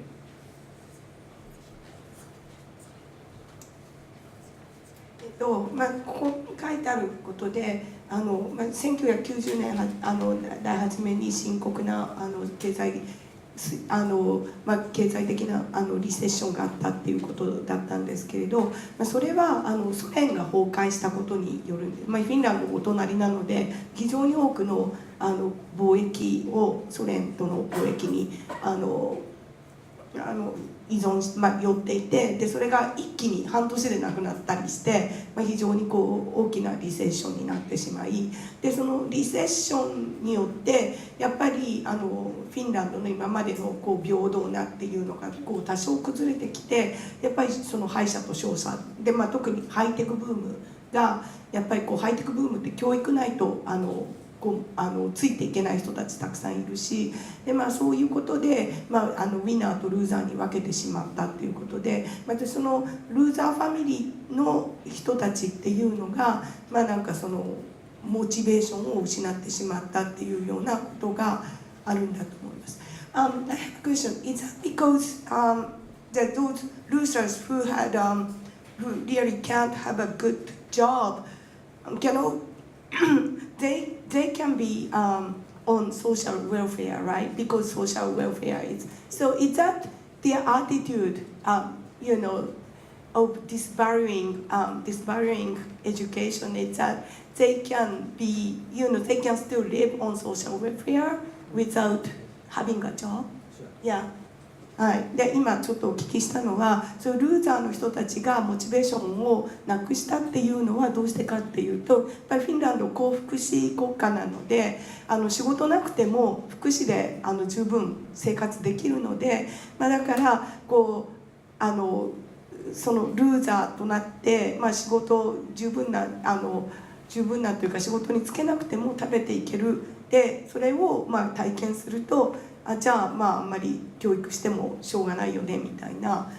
そういうようなアティテュードに、一部の人はなっていったということ。Yes. And for reasons we do not know, this seems to have only effect on boys, not on girls. And this, で不思議なことにその影響が見られたのは男の子だけで、その女子にはその影響はなかったっていうことなので、ただまあその理由はわからないという。Okay, and then one challenge is that there has been already a couple of decades very strong desire to develop also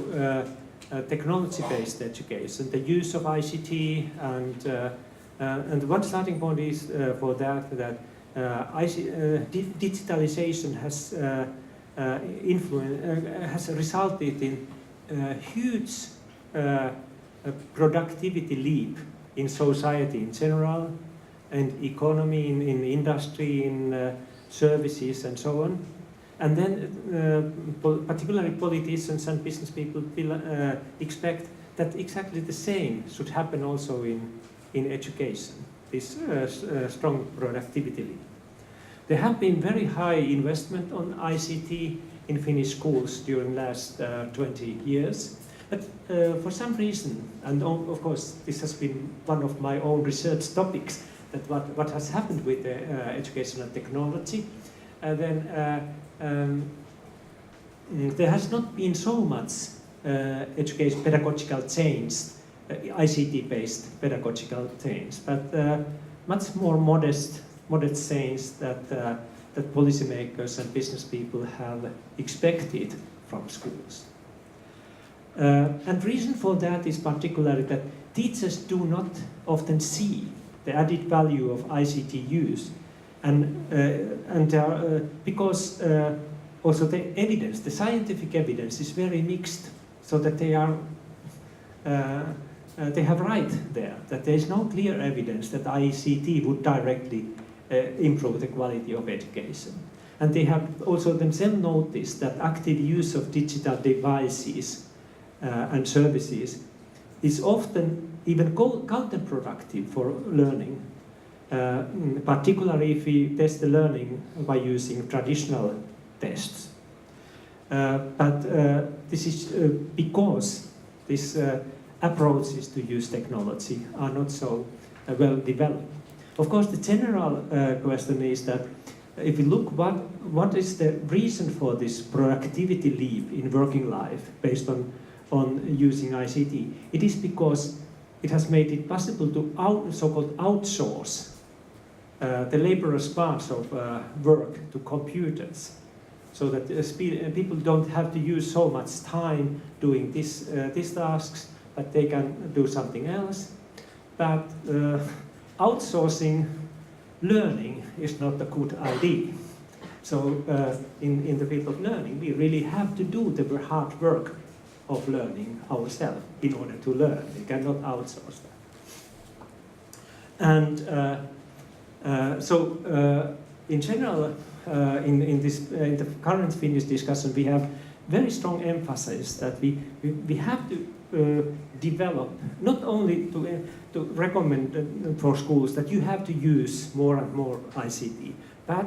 to very carefully focus on developing the use of ICT, which is based on scientific evidence,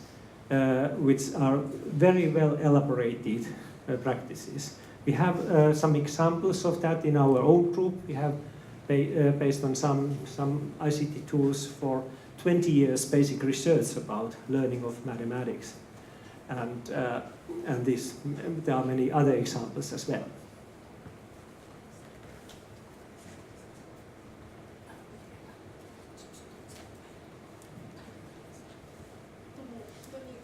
書いてある通りなんですけど、その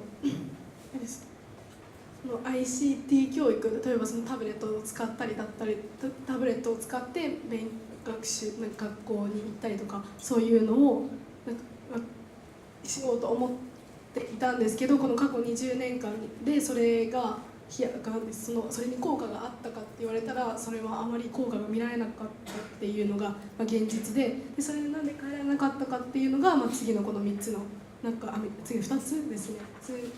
になってやっぱり先生もすごいとてもうなずいてたと思うんですけど、そのICT 教育で何かを勉強することっていうのはそのパソコンに何かをやらせることによって自分たちの時間を作るっていうのはその経済とかにおいては良かったんですけど、学習においてはその学習をするっていうプロセス、そこを学ぶところが一番重要なところであるっていうふうにもう教員たちもやっぱりもう教えてる時点で分かってしまったので、この ICT 教育っていうのがあまり有益ではなかったっていうふうに。そうですね。だから、そもそもその学びっていうことはあんまり効率化っていうことを考えるべきではないっていうか、やっぱりそのプロセスを経て学ぶっていうことがすごく大事なので、そのビジネスにおいてはやっぱりアウトソーシング、やらなくて自分でやらなくて済むことは外注して、その自分でできること、自分の強みに特化しましょうよっていうことは非常にリーズナブルなことだけれども、でも、それはそこまでの積み重ねがある人がやればリーズナブルだけれども、やっぱりその学ぶ途上にある子どもがやっぱり算数できないけど自分では計算もできないけど、コンピューターがやってくれるから自分で計算できなくても OK みたいに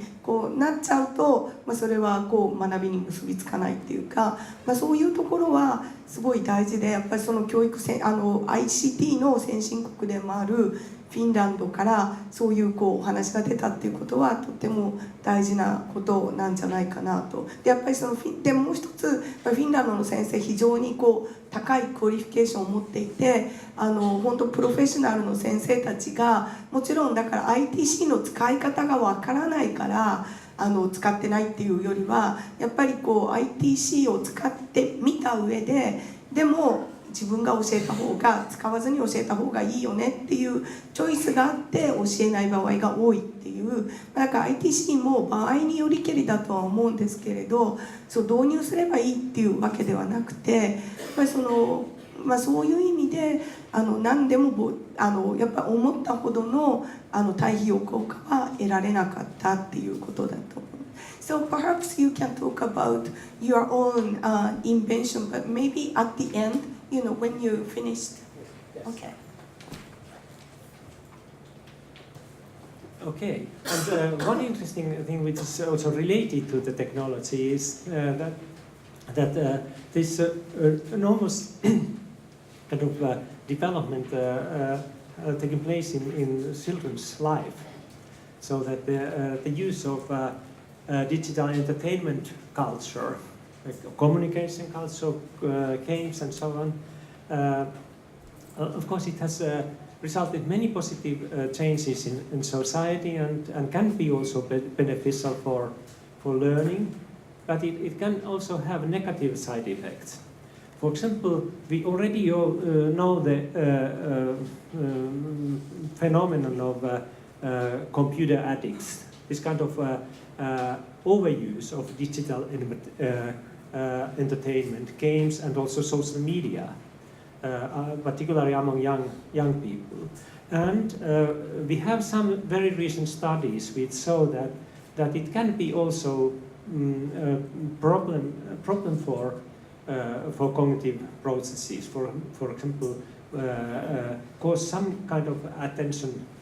problems. This kind of very strong overuse of digital technologies. And teachers have reported that particularly boys seem to lose their persistence in demanding study tasks due to the digital environment cultures, and that when they have get used to play these very fast games where all the time is happening some new things, and then in schools where we have the slow process of studying some complex things where we have to work persistently, it doesn't work always. So that this is, this is area where we do not have enough convincing scientific evidence. Then one thing is that we have a very quick development taking place in Finnish cultures, and we have increasing number of immigrants. This is of course happening in all European Union countries nowadays. but in Finland it was a very recent phenomenon and is happening very quickly. And it seems that teachers, even though they have been very skillful in dealing with students from different social backgrounds, they are not so skillful in dealing with children from different cultural backgrounds. Then of course there is a challenge of language, so that many students, immigrant students, do not know language enough to participate in the teaching, so that a lot of resources has to be used for teaching the language first for them, but it also requires other type of development. This work is now going on. We have very systematic programs to help teachers to deal with culturally diverse classrooms, but of course it takes several years before we can have a strong impact on schools. その子供たちフィンランドって家に固定電話がなくて、でそうなんかなんですみんなが携帯電話を持っているような感じになるんですね。小さい本当に小学生の子供とか幼稚園の子供とかでも個人で携帯電話を持っていたら、しかもそれもスマートフォンだったりを持っているので、結構もう幼少期の頃から最近の子たちはずっと携帯ばっかりいじってるなっていう印象は私にも伺えて、特にやっぱりそれはゲームとかやりたいお年頃の男の子に多いなと思っていて、やっぱりそれがちょっと影響を与えてるんじゃないかなっていうふうにおっしゃっていました。で、あと私もすごく気になるのがこの移民の子どもたちのところで、私が行ってたところは本当に田舎だったので、それでもやっぱりクラスに1人くらいは移民がいたりで、例えばなんかあれです、イスラム系の方だったりとかいろんな国々の方がいて、で先生がおっしゃったのは、そういう子どもたちもやっぱりフィンランドで生まれ育ってる場合もあるし、途中から来てる子もいるんですけど、フィンランドで生まれ育っていてフィンランド語が達者であったとしても、その親はやっぱりフィンランド人ではないので、そういう家庭的な背景が結構影響していて、でそれをやっぱり個人個人をいくら優秀な先生とはいえ、それをなんていううまく対応していくのはやっぱり難しいので、それが大きな課題になっているようです。はい。Then there was this international finance crisis 2008, strong impact everywhere in the world. But in European countries, one of the consequences was that the countries started to reduce the size of the public sector. And that happens also in Finland. And one of the consequences was that there were relatively strong budget cuts in education. And this has particularly affected schools' opportunities to maintain this well-developed system of allocating teacher support individually, so according to the students' needs. But I think that now also this some kind of alarming or negative findings are very important, because during this 10-15 years period, when we only got very positive news from Finland, the Finnish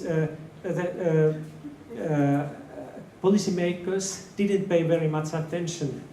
to the education. They made budget cuts. There was not so strong development anymore, because they were satisfied, okay, that the educational system is doing well.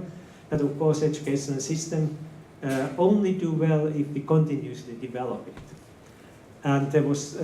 but now what has happened is a kind of new awareness of the need to support the educational system and to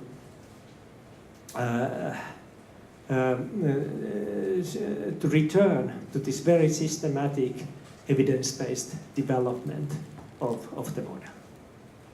So, thank you for your attention.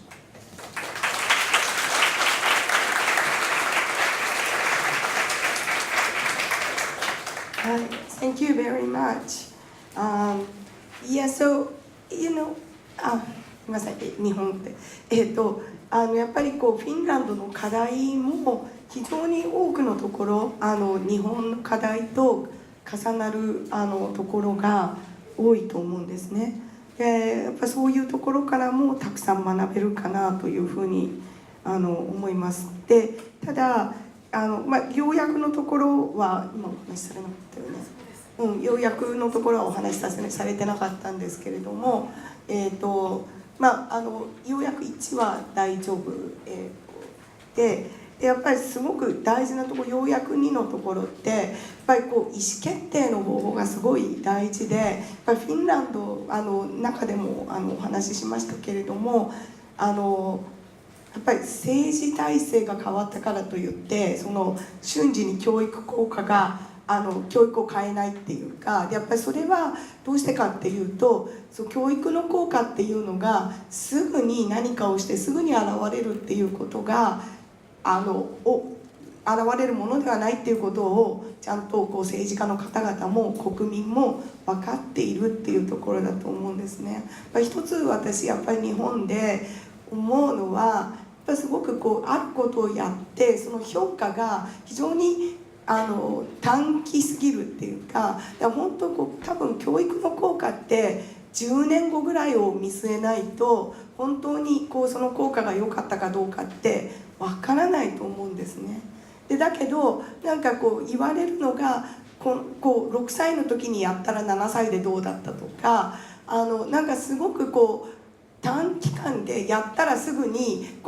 なんか記憶力が増加したとかなんかすぐそういう話になってしまうんですけれどももっと言うとなんかこの活動をやると直後に脳活動が高まったとかって言うんだけど、その直後に脳活動が高まることが10年後にどういうふうに影響を及ぼすかっていうようなそういうエビデンスに対しては全然研究がされていないわけですよね。やっぱりこういうフィンランドの姿勢っていうのは非常に私たちも国民として学んでいかなくてはいけないんじゃないかなというふうに思いました。で、先ほど先生が今回はフィンランドの教育について外観してくださいっていうことだったのであまりご自身の研究について含まれていなかったんですけれども一つやっぱりですね48ページ目言ってくれますかね。ITC に関してリヒネ先生はITC の効果のそういう教育環境を作る実はだから ITC の効果があんまりなかったっていうふうにおっしゃってたんですけれどもその ITC のどういうふうな利用したら意味があるのかっていうような、そういう専門家でもあって結局だからITC もただ使えばいいっていうものではなくてただ使っただけでは対費用効果はないけれどもきちんと学術的な学習科学の知見に、ベースを置いて、開発したものだと非常に高い効果が得られるということで So I told them about your own inventation of ITC curriculum and so maybe you could talk about it for the rest of the time in 5 to 10 minutes. Okay, just one example how we have tried to deal with some very challenging learning tasks. If you look what kind of mathematical knowledge people need in society, there is clear evidence that people need much more kind of flexible mathematical skills than schools typically produce, and also skills which are adaptive so that they can use them in a very different situations. And this has been highlighted in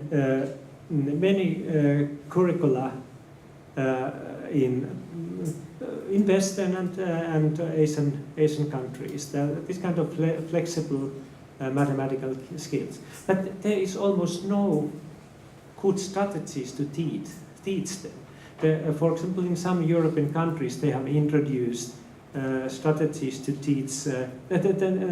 mathematics teaching, where they teach a special kind of strategies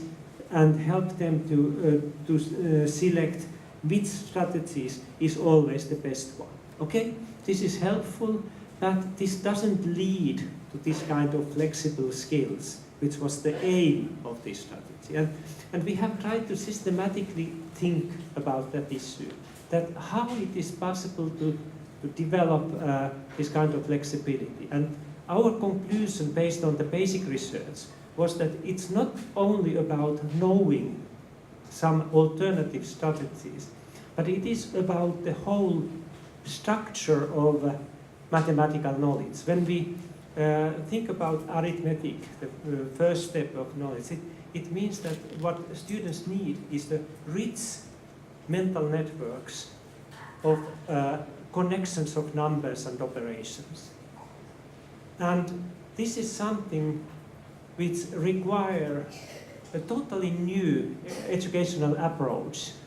and a lot of practice. But not this kind of mechanical practice, which is typical for traditional practice training in mathematics. But we have learned from expertise research that what leads to this kind of high-level mental models is so-called deliberate practice. Practice with all the time all the time focusing on doing something better and finding new aspects. And now we notice that this kind of things is very difficult to develop in regular classroom teaching. Maybe you can now translate this, and then I go to the game which we developed for that. 例えばその算数一つ教えるにしても例えばその計算のやり方だとかその式の伝え方だとかそういうところを教えることはできるんですけど、それを例えば応用させるだとか、あるいは別々違ったいろんな状況に合わせてそのスキルを伝うっていうところまで踏み込むことが今の教育だととても難しくて、でそれを戦略的にというかそれを教えるための戦略を決定するのが、算数というか算数を教える上での一番課題でもあって、で例えば先生の周りではそういういくつかのその算数を教えるための戦略だとか方法論があった時にどれを選択するのが一番良いのかだとかっていうところをずっと研究されているということで、その上での一番の目的というかゴールっていうものがその算数1個取った時にその応用力だとかそのフレキシビリティっていうものをどうやって教えられるかっていうところを目的としています。それっていうのは例えば例えばじゃあこういう問題に直面したらこういうオプションを使うだとか、そういう他の可能性を発見するだとか他の可能性を思いつくっていうそのオルタナティブを見つけるっていうところではなくて、その算数っていうその分野全体の構造自体を理解するっていうそういうところをどうやったら教えられるかなっていうところに注目してやっています。そうですね、その全体性をどうやって教えるかっていうところとっていうのは時間がかかるっていうことと練習っていうものがすごい大事になるというところで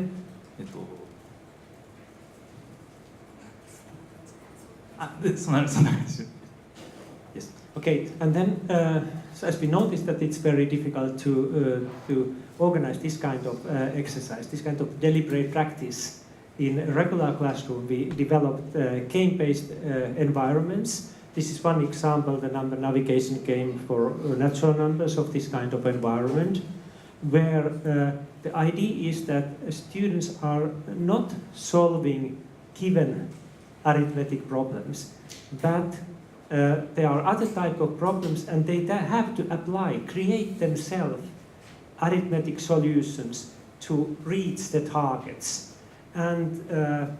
I can quickly show so that this is now the final version of the game. We started with simple the game mechanism and tested it very carefully with big samples that it really leads to this kind of thinking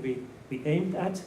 And then we noticed that students were not very motivated because it was boring for them. And now we made a new game version which has more this kind of game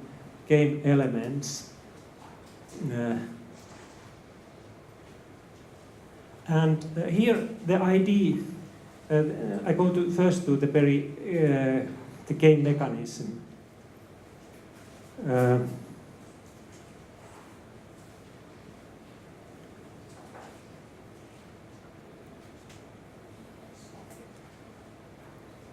There are archipelagos, and there's a harbor where is a ship, and then in the archipelago there are different materials, and they need the materials to building a city. I will show the city later on, because this is then the one part of the game story, not the mathematical story. But now they have to navigate the ship from number 43 to the first material is in number 7, and there are different modes. The easy mode is that they just have to make it so small steps as possible, so that here they could go from 43 to 3 and then to 7 and then back. But the more interesting mode is the so-called energy mode. They have to do that by using so little energy as possible, which means that this is computing together the numbers the user put here in the input box. Because we navigate here with mathematical arithmetic operations, and if we now make 43 minus 40 and go to 3, we'll lose a lot of energy, 40 points energy. How we can lose much less energy? Okay, one example for example here is that they find the strategy that okay, first I subtract 1, the ship goes to 43, then I divide by 2, ship goes to 21, then I divide by 3, and the ship went to 7, and then they can return back. But this was still a simple one, but then it becomes more and more complex, and then there are on the same time more materials on the same time, so that they have to optimize and look very many options and compare them. We have calculated that during the 10 weeks period when they play through the whole game, they have to mentally solve and combine more than 10,000 operations, and in order to all the time find better connections of numbers which solve this particular task they are doing. This is now an example that how we can introduce basically an interesting process in the classroom in which students get a huge amount of practice where they all the time have to push their understanding and they kind of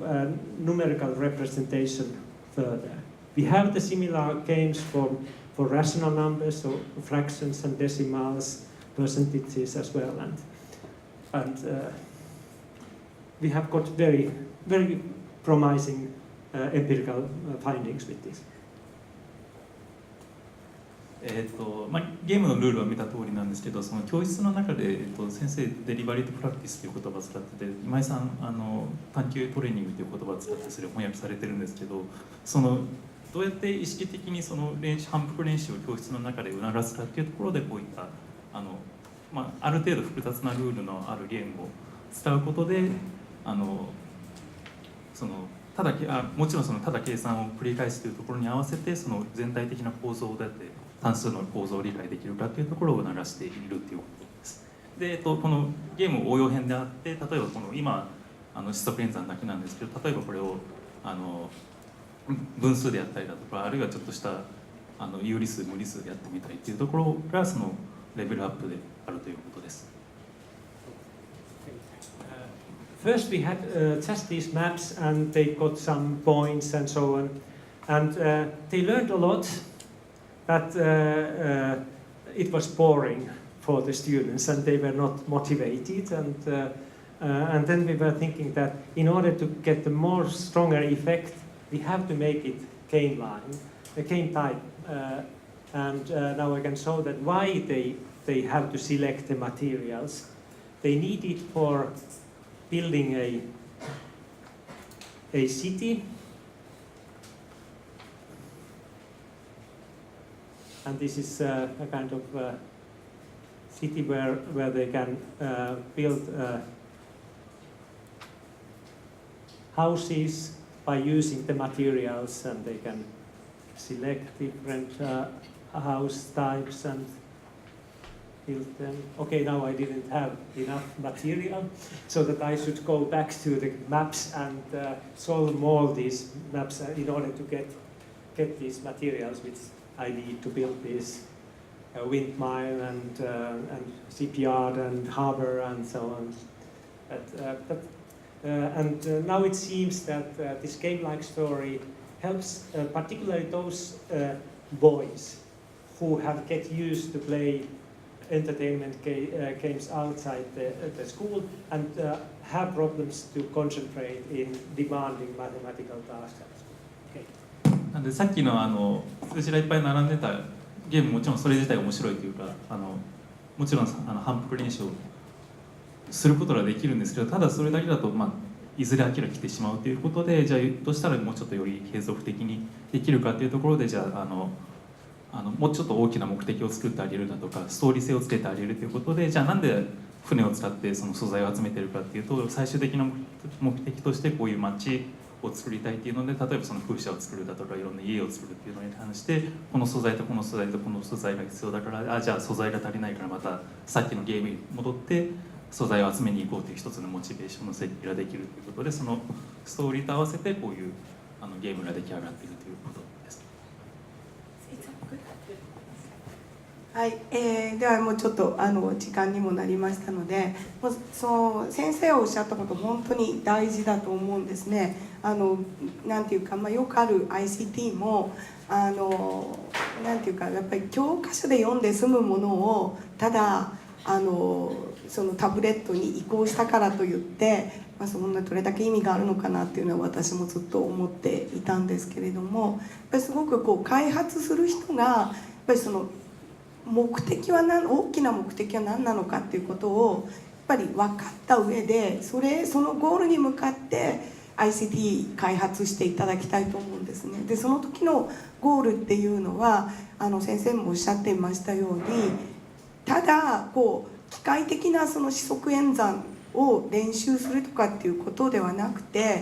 ぱりその算数学の目的ってやっぱりその全部のストラクチャーがわからないと自由に使えないんだっていうところでそれって算数に限らないと思うんですね。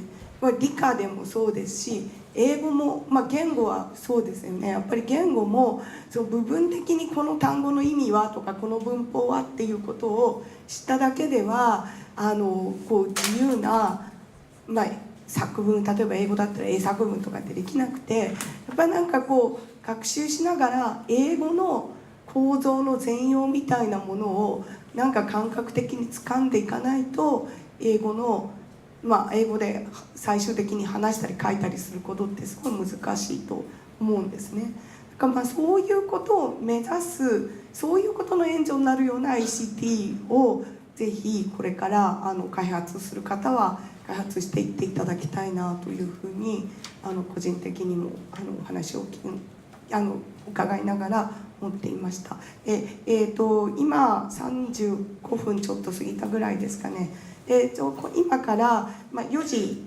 4時までブレイクタイムになります。で皆さんレヒネン先生にいろいろとフィンランドの教育あるいはさまざまなことご質問あると思うんですけれども、デ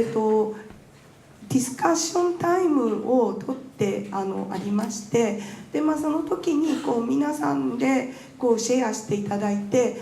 どんなことを一番聞きたいかっていうようなこともお互いに話し合っていただいて、その後でご質問をしていただければというふうに思うので、今とりあえずお茶コーヒー用意してありますのでお休みください。じゃあありがとうございました。